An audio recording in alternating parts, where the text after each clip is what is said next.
Welcome to this chapter on customer service in stressful situations. In this scenario, we will demonstrate how a check-in officer can professionally and calmly handle a difficult situation with a passenger experiencing travel stress. This is unbelievable. My flight has been delayed, and now I'm going to miss my connection. What am I supposed to do now? I understand how frustrating this must be for you, sir. Let me check what I can do to assist you. I see that your flight has been delayed due to weather conditions. I assure you we are doing everything possible to get you to your destination as quickly as we can. But I have an important meeting. I can't afford to be late.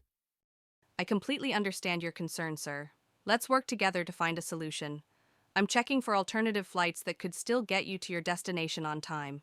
In the meantime, I can offer you a meal voucher while we sort this out. Good news!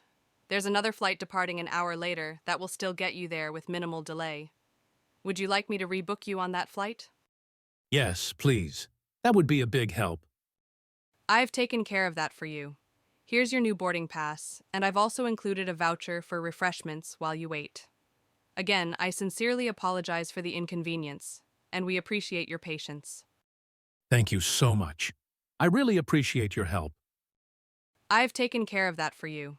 Here's your new boarding pass, and I've also included a voucher for refreshments while you wait. Again, I sincerely apologize for the inconvenience, and we appreciate your patience. As we've just heard, handling stressful situations requires staying calm, listening actively, and offering clear solutions. Let's go over some key takeaways. Apologize for the inconvenience. Show empathy and reassure the passenger. Actively look for solutions. Maintain professionalism at all times. Now practice a role play with a classmate using one of the scenarios from this chapter. Thank you for listening.